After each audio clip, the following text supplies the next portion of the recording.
Helo pawb a chroeso I Teyrnas Y Teulu. Ein gweithgaredd heddiw yw creu tai allan o'r pethau yma, ac ar ôl hynny bydd ni'n edrych I fewn i'r cwestiwn pwy ydi'r Ysbryd Glan. Felly, beth sydd am digwydd ydy bod fi am creu 4 enghraifft gwahanol o tai, ac ar ôl bydd yna siawns I chi trio creu tai eich hun.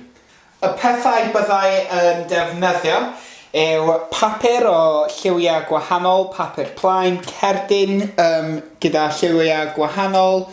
Mae yna papur brown y fama.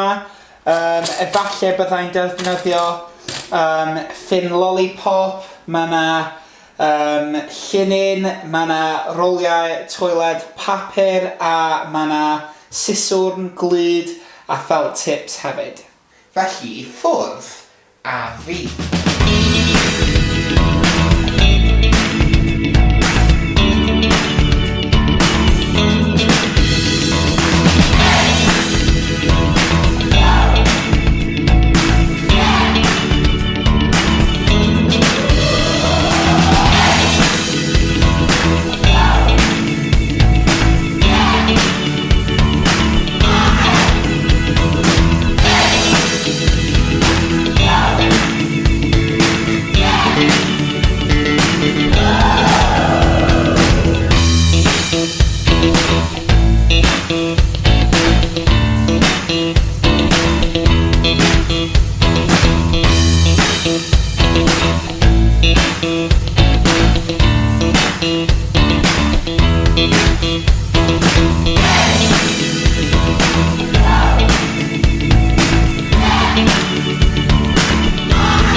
Dwi wedi dewis creu tai oherwydd mae'n lincio'n rili dda gyda ein stori.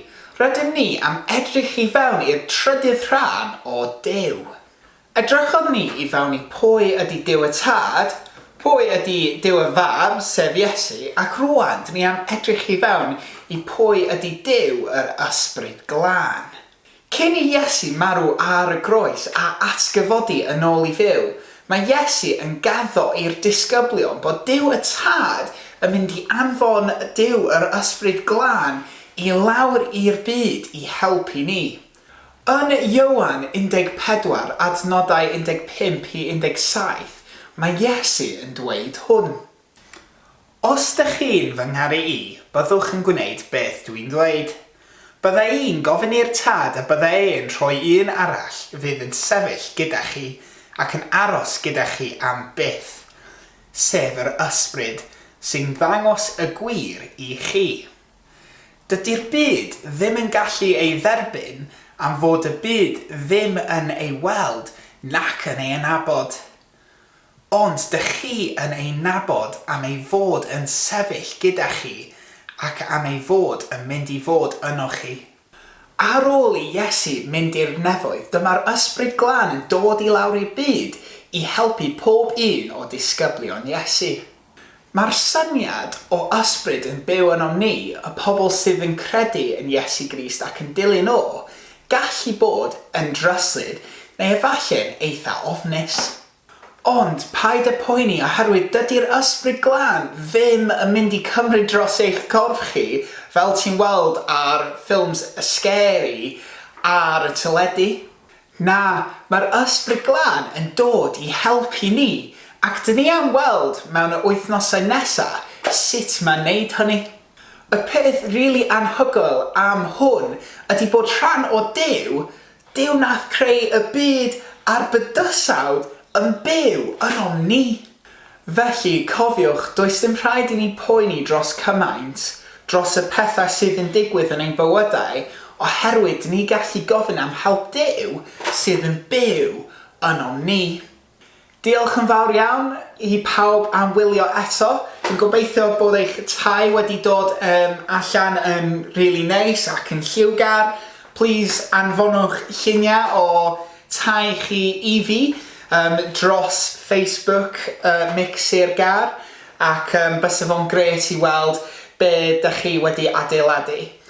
A na i weld chi gyd wythnos nesaf. Diolch yn fawr iawn am wylio. Hwyl fawr. Tara.